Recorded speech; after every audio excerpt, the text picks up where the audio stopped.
कि चाइना की बात हो रही है कि वहां पे कहर चल रहा है कोरोना के नए वायरस का, नया वेरिएंट का। तो चाइना से आने वाली फ्लाइट्स रोक दी है क्या? जो सबसे पहला कदम सरकार का होना चाहिए था कि चाइना से आने वाली फ्लाइट्स को रोक देते, तो ऑटोमेटिकली यहाँ पे इन्फेक्शन आना बिल्कुल बंद ही हो जाता लगभग। दूसरी बात यह है कि जैसा अभी मेरे से पूर्व वक्ताओं ने भी कहा कि वो जो 3 सांसद हैं वो किस बेस पे कह रहे हैं। मतलब अजीबोगरीब बात देखिए कि जो 3 सांसद है भाजपा के, उनको पहले पता चल गया यहाँ कोरोना का वायरस आ गया और सरकार सोई हुई है, भारत सरकार, उनको कुछ नहीं पता है। वो उन सांसदों की सूचना पे एडवाइजरी जारी कर रहे हैं भारत यात्रा को या राहुल गांधी को।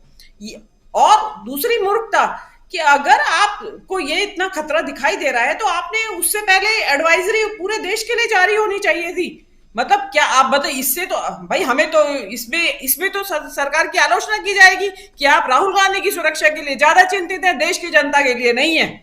मतलब देश की जनता को भी तो बताइए कि भैया ये ऐसा खतरा यहाँ आने वाला है। देखिए राजीव जी, इसके पीछे एक और भी साजिश छिपी हुई है जिसकी की खबरें उड़ती उड़ती आ रही हैं कि आपको ध्यान होगा कि इसमें यह है कि राहुल गांधी जो है संसद का सत्र में आने वाले थे। वो राहुल गांधी को बिल्कुल नहीं चाहते कि वो उस बढ़ी हुई दाढ़ी के साथ राहुल गांधी वहां आए और वहां कुछ वक्तव्य दें, भाषण करें और पूरी महफिल लूट ले जाएं।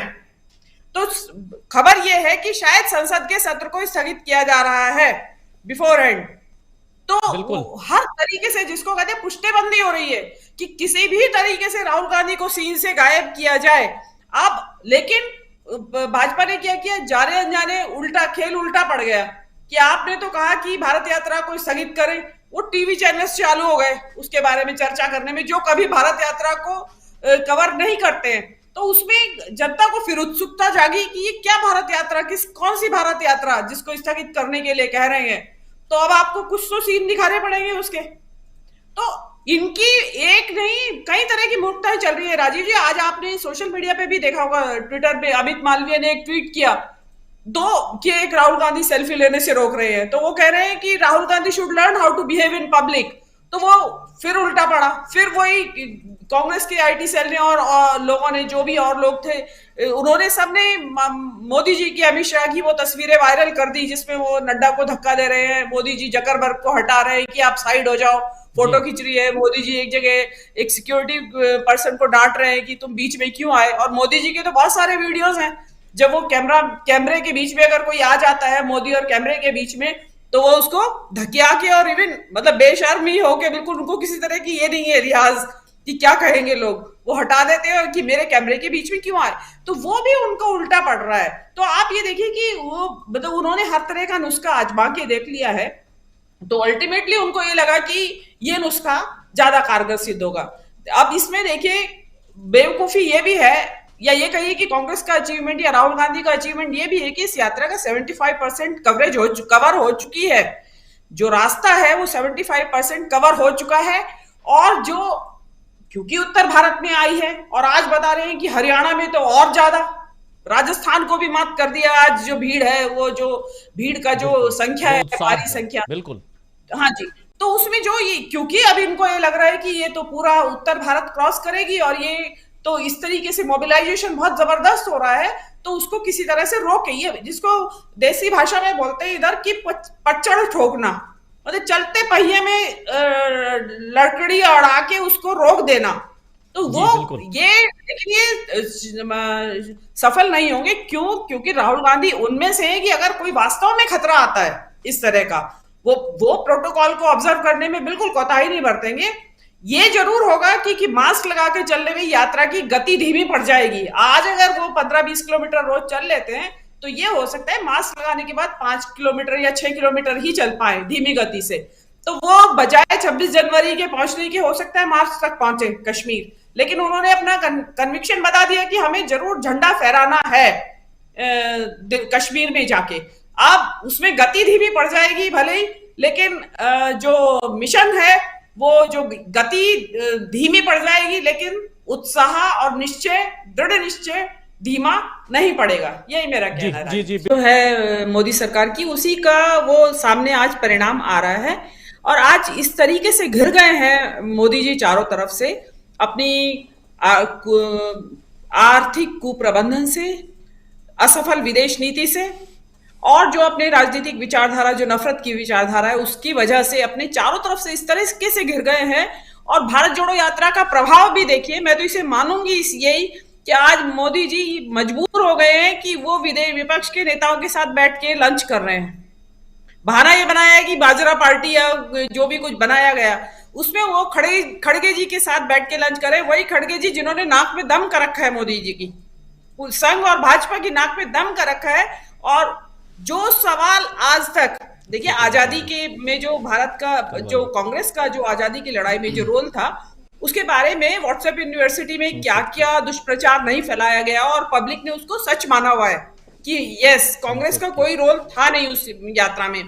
उल्टे ये कि संघ का कोई रोल नहीं, और वो हमलावर हो रहे हैं उस कांग्रेस के ऊपर जिसका की सारा रोल था। तो उस वक्त भी ये कहा जाता था कि भाई ये डिबेट की संघ का कोई रोल इस लड़ाई में था नहीं आजादी की, ये केवल देश का बुद्धिजीवी वर्ग के बीच में ये विमर्श का विषय था। और ये सवाल किया जाता था, भाई कांग्रेस इस बात पे पलटवार क्यों नहीं कर रही है, सच्चाई क्यों नहीं बताती है कांग्रेस कि क्या रोल था आजादी की लड़ाई में। तो उसको खड़गे जी जो है, उन्होंने बहुत जोर शोर से, देखिए खुद वो एक बहुत परिपक्व और बड़े उम्र दराज बुजुर्ग नेता हैं, और फिर वो पूरे मतलब वो रुक नहीं रहे हैं, उनके लगातार हमले जारी हैं। अब मोदी जी उसकी वजह से बैकफुट पे हैं, क्योंकि जो खड़गे जी कह रहे हैं वो सच है, वो 16 आने सच बात कह रहे हैं, और उसको मोदी जी रिबटल नहीं कर पा रहे हैं, और सरकार घिरी हुई है। तो उनको लगा कि अब हमें वास्तव में लोकतंत्र की तरफ, लोकतांत्रिक परंपराओं की तरफ चलना पड़ेगा, विपक्ष के साथ बैठना पड़ेगा। तो ये वही विपक्ष है कांग्रेस का जिसको कि मोदी जी ऑफिशियली विपक्ष का दर्जा देने के लिए भी राजी नहीं है। ये वही विपक्ष के जिसके साथ की लंच कर रहे हैं। यस, यही है फोटोग्राफ, और उनको मजबूर होना पड़ा है। आप कभी समझ सकते हैं कि मोदी जी इतने खुशमिजाजी हंसी मजाक कर रहे हैं, इसमें लग रहा है ऐसा। तो ये क्या है। और मैं अपने तमाम साथी जो हमारे साथ जुड़े हुए हैं उनको थोड़ा इस फोटो के बारे में ही आप जिक्र कर रही थी, और ये बहुत महत्वपूर्ण फोटो है।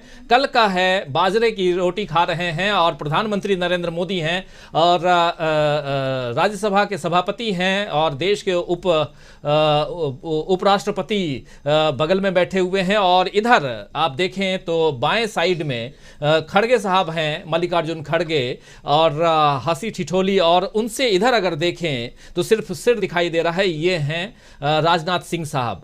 तो ये सब बैठ करके लंच कर रहे हैं संसद भवन में। कल की तस्वीर है, और लेकिन उसी संसद भवन में सदन के अंदर खड़गे साहब जो हैं वो बिल्कुल नाको दम किए हुए हैं। आखिर जो अभी मीनू जी कह रही हैं कि क्या कारण है कि यहाँ हंसी ठिठोली करनी पड़ रही है और खाना खाना पड़ रहा है साथ में, ये समझने की कोशिश कीजिए आप भी, और वही उसी तरफ इशारा कर रही हैं मीनू जी भी। जी मीनू जी। जी, तो अब मोदी जी को जिसको समझ में आया कि ये तो मामला कंट्रोल से बाहर होता जा रहा है, अभी इसका रास्ता क्या निकालना पड़ेगा। देखिए, जब आप दुश्मन से लोहा नहीं ले सकते, लड़ाई में कमजोर पड़ने लगते हैं, तो आप एक तरह का समर्पण कर देते हैं। समर्पण तो नहीं इन्होंने नहीं किया है, लेकिन इनके रुख में ये बदलाव आना कि वो विपक्ष के साथ बैठ के लंच करें, मतलब कभी कल्पना भी नहीं की जा सकती थी। मोदी जी जिस तरह के जो जहरीली जो तीर छोड़ते हैं, जहर बुझे विपक्ष को लेके, उसपे वो खड़गे साहब को लंच में उनके साथ बैठ के लंच करें, तो ये एक अकल्पनीय दृश्य है इस देश की राजनीति में। 8 साल में आज तक कभी ऐसा हुआ नहीं है मोदी जी का। और ये एक अगर कहना चाहें तो बड़ी अच्छी बात भी है, अगर उनको सुध आ गई है इस चीज की, मोदी जी की जिसको सन्मति, जिसको कहते हैं सन्मति दे भगवान, भारत जोड़ो यात्रा ने ये भी सन्मति दे दी है उनको कि हो सकता है कि ये भारत जोड़ो यात्रा के जो इनडायरेक्ट प्रभाव मोदी जी के मन मस्तिष्क पे पड़ रहे हैं, उनसे हो सकता है देश की राजनीति का कोई नया एक अध्याय शुरू हो। और अगर ऐसा होता है तो भारत जोड़ो यात्रा की सफलता ही होगी, मतलब इसकी अकल्पनीय अभूतपूर्व सफलता होगी। मैं दूसरी बात इसमें ये और कहना चाहती हूँ कि इस देश का जो जनता है, जनता जनार्दन है, वो सड़क पे चलने से डरती नहीं है। उसी का प्रतिनिधित्व राहुल गांधी कर रहे हैं। इसी देश की जनता 2020 में भूखी प्यासी और बीमारी के खौफ से डरी हुई जनता सड़क पे चली थी, हजारों हजार मजदूर सड़क पे चले थे। तो वो जीवट वाले लोग हैं, वो चाहे विपत्ति में उन्हें सड़क पे चलना पड़े या। हमारे चैनल से जुड़े रहने के लिए YouTube पर टाइप करें DB लाइव, सब्सक्राइब बटन को क्लिक करें और बेल आइकन को दबाना न भूलें ताकि खबरें आप तक पहुंचती रहें। देखते रहिए DB लाइव, क्योंकि यहाँ हैं खबरें लगातार।